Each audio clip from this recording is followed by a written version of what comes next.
আল্লাহ রাব্বুল আলামিন উম্মতে মুহাম্মাদের উপর এই দায়িত্ব দিয়ে দিলেন। কেন দিয়ে দিলেন? নবী আলাইহিস সালাম দুনিয়া থেকে চলে গেছেন, কিয়ামত পর্যন্ত আর কোন নবী রাসূল আসবেন না।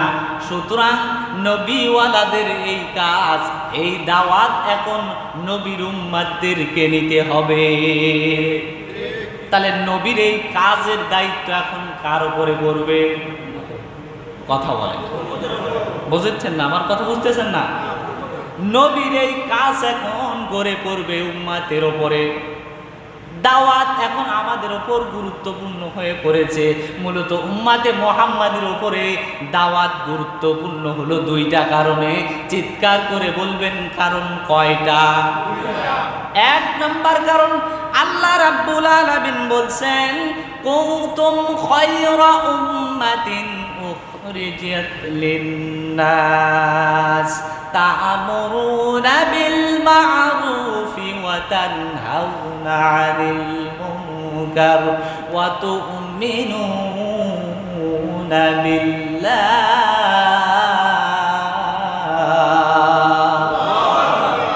জাতির মধ্যে তোমরাই হলে শ্রেষ্ঠ জাতি।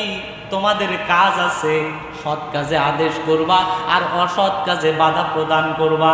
জাতির মধ্যে শ্রেষ্ঠ জাতি হওয়ার পরে আল্লাহ রাব্বুল আলামিন দুইটা কাজ দিলেন। চিৎকার করে বলবেন কাজ কয়টা? সৎ কাজের আদেশ করবা আর মন্দ কাজে বাধা প্রদান করবা। আমরা জানি যে এটা নবীওয়ালাদের কাজ। কেন আমাদের উপর এই দাওয়াত এত গুরুত্বপূর্ণ?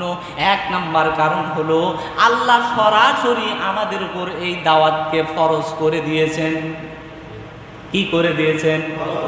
এই দাওয়াতের বিধানকে ফরজ করে দিয়েছেন। আর দ্বিতীয় নাম্বার হলো উম্মতে মুহাম্মাদি নবী মুহাম্মাদুর রাসূলুল্লাহ সাল্লাল্লাহু আলাইহি ওয়াসাল্লামের পরে আর কোনো নবী আসবে না। সুতরাং এই নবীর দায়িত্ব, নবী আলাইহিস সালাম যেই দাওয়াত দিয়ে গেছেন সেইটা পরবর্তী তার উম্মতের উপরে বর্তাবে। তাহলে দাওয়াত আমাদের উপর গুরুত্বপূর্ণ কয়টা কারণে? এক হলো আল্লাহ ফরজ করে দিয়েছেন, আর দুই হলো নবীর কাজ তার উম্মতের উপর পড়েছে। যুগে যুগে নবী রাসূলুল্লাহ আলাইহিস সালাম সবাই দাওয়াতি কাজ করেছেন। আমাদের বয়স সর্বোচ্চ 60 থেকে 70 বছর। নবী সাল্লাল্লাহু আলাইহি ওয়াসাল্লাম দাওয়াত দিয়েছেন। আমরা জানি মক্কাতে 13 বছর দাওয়াতি কাজ করেছেন। এই 13টি বছরের মধ্যে 3 বছর গোপনে দাওয়াত দিয়েছেন, আর বাকি 10 বছর প্রকাশ্যে দাওয়াত দিয়েছেন। একটু চিৎকার করে বলবেন গোপনে দাওয়াত দিয়েছে কত বছর? প্রকাশ্যে কত বছর? তার মানে এখান থেকে বুঝলাম যে অবস্থা সেই সময় দাওয়াতের জন্য, প্রকাশ্য দাওয়াতের জন্য রাসূলের জন্য উপযুক্ত ছিল না। আল্লাহ সেই রকম ভাবে তাকে ডিরেক্টলি আদেশ করে নাই, যার কারণে রাসূল আমার 3টি বছর গোপনে গোপনে দাওয়াতি কাজ করেছেন। বাংলাদেশেও এতদিন পর্যন্ত আমরা গোপনে দাওয়াত দিয়েছি, ইন্ডিকেট করতে পারি নাই। কিন্তু রাসূল আমার যখন 3টি বছর পরে যখন আল্লাহ নির্দেশ দিলেন, পরিস্থিতি যখন স্বাভাবিকের পর্যায়ে চলে আসলো, তখন বাকি 10টি বছর তিনি প্রকাশ্যে দাওয়াত দিয়েছেন। কথা বলেন না? সুতরাং আমরাও এতদিন পর্যন্ত দাওয়াত দিতে পারি নাই। আমরা মাঝে মধ্যে ইশারা করেছি, ইঙ্গিত করেছি, কিন্তু আর কোনো ইশারা নয়, আর কোনো ইঙ্গিত নয়। এখন আমাদের প্রকাশ্যে দাওয়াত দেওয়ার সময় এসেছে। উম্মতে মুহাম্মাদি দাওয়াত দেবে। আমরা জানি পূর্ববর্তী যত নবী রাসূল আলাইহিস সালাম দাওয়াতের কাজ করেছেন, তারা কতটা কষ্ট করেছেন, উম্মতের কাছে কতটা অপমানিত হয়েছেন, লাঞ্ছিত হয়েছেন। আমরা যদি তাকাই, হযরতে নূহ আলাইহিস সালাম তার কওমবাসীর উপরে দাওয়াতি কাজ পরিচালনা করেছিলেন কত বছর? কত বললাম? এই 950 বছরে দাওয়াতি কাজ করেছেন। এই 900 বছর দাওয়াত দেওয়ার ফলে তার দাওয়াতে ঈমান আনয়ন করেছেন মাত্র 80 জন। কত বললাম? মাত্র 80 জন। আমরা যদি হুদ আলাইহিস সালামের দিকে তাকাই, যে 400 বছর তিনি তার উম্মতদেরকে দাওয়াত দিয়েছেন। এই 400 বছর দাওয়াত দিয়ে 70টা কওমকে দাওয়াত দিয়েছেন, প্রায় 1 লক্ষ মানুষ। এই 1 লক্ষ মানুষকে দাওয়াত দিয়ে এই 70টা কওম থেকে 400 বছরে মাত্র তার দাওয়াত গ্রহণ করেছিলেন 70 জন। কত বললাম? সুতরাং নবী রাসূলদের এই দাওয়াত মোটেও সহজ ছিল না। নূহ আলাইহিস সালাম যখন দাওয়াত দিয়েছেন, কওমবাসীরা তার কথা শুনে না, তাকে পাগল বলে। কওমবাসীরা তাকে দেখলে পালিয়ে যায়, এমন একটা পর্যায়ে চলে আসলো। তাকে দেখলে ঘৃণায় তার দিকে থুতু নিক্ষেপ করে, তাকে মারধর করে, অজ্ঞান করে রাস্তার পাশে রেখে পালিয়ে চলে যায়। নূহ আলাইহিস সালাম তারপরেও তার দাওয়াতি কাজ বন্ধ করে নাই।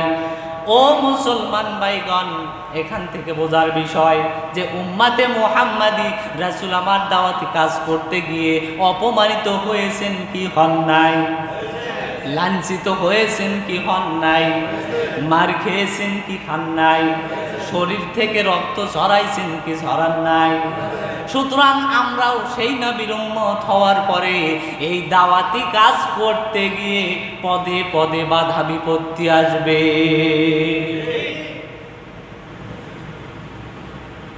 আল্লাহ রাব্বুল আলামিন বলছেন, ওয়ামান আহসানু কাওলাম মিম্মান দাআ ইলাল্লাহি ওয়া আমিলা সালিহান ওয়া ক্বালা ইন্নানি মিনাল মুসলিমিন।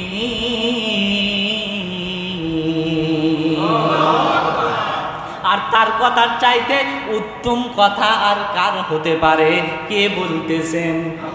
তার কথার চাইতে উত্তম কথা আর কার হতে পারে? যে মানুষদেরকে আল্লাহর দিকে দাওয়াত দেয়। কিসের দিকে? যে মানুষদেরকে আল্লাহর দিকে দাওয়াত দেয়, আমলে সলে করে, ভালো কাজ করে, আর বলে ওয়াকালা ইন্নানি মিনাল মুসলিমিন, আমি একজন মুসলমান। যে কেউ ডাকলে তার ডাকে সাড়া দিতে পারবো না, কেবলমাত্র নিজের জীবন সম্পদ বিসর্জন দিয়েছি একজনের জন্য, তিনি কে? আল্লাহ রাব্বুল আলামিন এই দাওয়াত উম্মতে মুহাম্মাদের জন্য গুরুত্বপূর্ণ করে দিলেন। এই দাওয়াত দিলে লাভ কি? রাসূলুল্লাহ সাল্লাল্লাহু আলাইহি ওয়াসাল্লাম, সহিহ বুখারী 5967 নম্বর হাদিস, রাসূল সাল্লাল্লাহু আলাইহি ওয়াসাল্লাম বলেন, আল্লাহর রাস্তায় যেই ব্যক্তি এক সকাল অথবা এক বিকাল দাওয়াত দেবে, আল্লাহ রাব্বুল আলামিন তাকে দুনিয়া এবং দুনিয়ার মধ্যে যা কিছু আছে তার চাইতেও উত্তম কিছু দান করবে। দুনিয়াতে যা আছে, দুনিয়ার মধ্যে যা আছে তার চাইতেও উত্তম কিছু দান করবেন। সুবহানাল্লাহ। শুধু তাই না, রাসূলুল্লাহ সাল্লাল্লাহু আলাইহি ওয়াসাল্লাম বলছেন, মান দাল্লা আলা খায়রিন ফালাহু মিসলু আজরি ফাইলি, যেই ব্যক্তি মানুষদেরকে কল্যাণের পথে আহ্বান করবে, মানুষেরা কল্যাণের পথে আসার পরে যেই পরিমাণ নেকি লাভ করবে, সওয়াব অর্জন করবে, আল্লাহ রাব্বুল আলামিন যেই ব্যক্তি দাওয়াত দিয়ে সে ভালোর পথে আসলো, তাকেও ততটুকু পরিমাণ সওয়াব দান করবে। তার মানে আপনার দাওয়াতে যদি একজন ভালো কাজে উদ্যোগী হয়, আপনার দাওয়াতে যদি একজন ভালো পথে আসে, এসে যে ভালো কাজ করবে, সেই সওয়াবের একটা অংশ আপনার আমলনামায় যোগ করবেন, তিনি কে? শুধু তাই না, আল্লাহ রাব্বুল আলামিন আরো ফজিলতের কথা বলেছেন অনেক। বিস্তারিত বর্ণনা করতে গেলে ঘন্টার পরে ঘন্টা লেগে যাবে। যদি এই দাওয়াতি কাজ উম্মতে মুহাম্মাদের উপরে ফরজ হওয়ার পরে যদি না করে, তাহলে কি হবে? রাসূলুল্লাহ সাল্লাল্লাহু আলাইহি ওয়াসাল্লাম বলছেন, হযরত নোমান ইবনে বাশির রাদিয়াল্লাহু তাআলা রাসূলুল্লাহ সাল্লাল্লাহু আলাইহি ওয়াসাল্লাম বর্ণনা করেন, দিনের পথে দাওয়াত না দেওয়ার পরিণাম, অর্থাৎ দিনের পথে দাওয়াত দেয় না, আলসামি করে, অলসতা করে, অথচ নিজেদেরকে মুসলমান দাবি করে। এইটা করার পরে যদি তারা ওই লোকদেরকে দাওয়াত না দেয়, তাহলে তাদের অবস্থা হবে ওই লোকদের মতো কোন লোক যারা নিজেরা টিকেটের মাধ্যমে অবস্থান নিয়েছিল একটা জাহাজে, টিকেটের মাধ্যমে অবস্থান নিয়েছিল একটা জাহাজে। কেউ ভাগে পড়েছিল ওপরের সিটে, আবার কারু ভাগে পড়েছিল নিচের সিটে। কথা কি বোঝা যায়? একটা জাহাজের উপর তলায় এক শ্রেণী, নিচের তলায় আরেক শ্রেণী। নিচের তলার লোকের যখন পানির প্রয়োজন হলো, ওপরে যখন আনতে যায় তখন তারা বিরক্ত অনুভব করে, বারে বারে আসেন আমাদের কাছে, আমরা পানি দিতে পারবো না, আমাদের কষ্ট হয়, আমাদের পানি আমাদেরই লাগবে, পানি দিতে চায় না। নিচের লোকেরা রাগ করে নিচে গিয়ে জাহাজের নিচে গর্ত করা শুরু করলো, নিচ থেকে পানি উঠুক, সেই পানি নিয়ে আমরা আহার করবো, খাবো। ওপরের লোকরা দেখার পরে বলে, এইটা কি করতেছেন? নিচ থেকে যদি পানি ওঠে জাহাজ ডুবে যাবে কি যাবে না? কথা বলেন। বলে, তোমরা যেটা করতেছো এটা দিয়ে শুধু পানি না, বরং তোমরা তো মরবে, সাথে আমাদেরকেও নিয়ে মরবে। তোমরা তো নিজেরা মরবে, সাথে আমাদেরকে নিয়ে মরবে। এই ঘটনা থেকে শিক্ষা হলো, একজন খারাপ কাজ করবে আর আপনি যদি তাকে বাধা না দেন, সে তো মরবে, আপনাকে সাথে নিয়ে মরবে। আল্লাহর ফয়সালা হলো, আপনার সমাজে যদি কেউ মন্দ লোক হয়, খারাপ কাজ করে, যদি কেউ অশ্লীল কাজ করে, মন্দ পথে চলে, আপনি ভালো লোক হয়ে যদি বাধা প্রদান না করেন, আল্লাহ গজব নাজিল করবেন তার উপরে। শুধু তার উপরেই গজব পড়বে না, তখন আপনাকে সহ আল্লাহ গজব দিয়ে মারবে। তার মানে আপনার সমাজে খারাপ লোকেরা খারাপ কাজ করবে, আর আপনি চেয়ে চেয়ে দেখবেন সেটা হতে পারে। রাসূলুল্লাহ সাল্লাল্লাহু আলাইহি ওয়াসাল্লাম আরেকটা বর্ণনা বলেন, হযরতে জাবের রাদিয়াল্লাহু তাআলা আনহু থেকে বর্ণিত, রাসূলুল্লাহ সাল্লাল্লাহু আলাইহি ওয়াসাল্লামকে বলে, আল্লাহ জিবরাইলকে বলে, অমুক অমুক শহরকে তুমি উল্টিয়ে দাও, ধ্বংস করে দাও।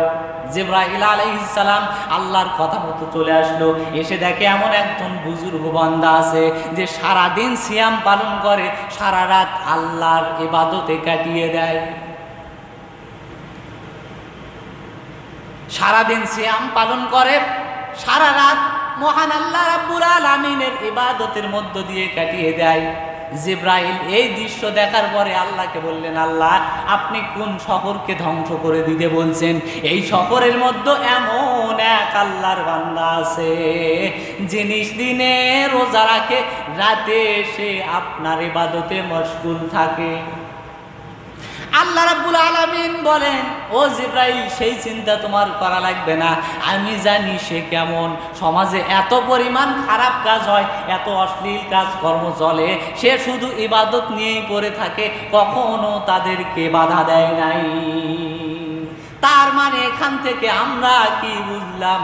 যে নিজেরা শুধু ভালো হলেই চলবে না, আমার পাড়া প্রতিবেশীর মধ্যে যারা খারাপ পথে থাকবে, অসৎ কাজে লিপ্ত থাকবে, তাদেরকেও সেই খারাপ কাজ থেকে বিরত রাখার দায়িত্ব আছে।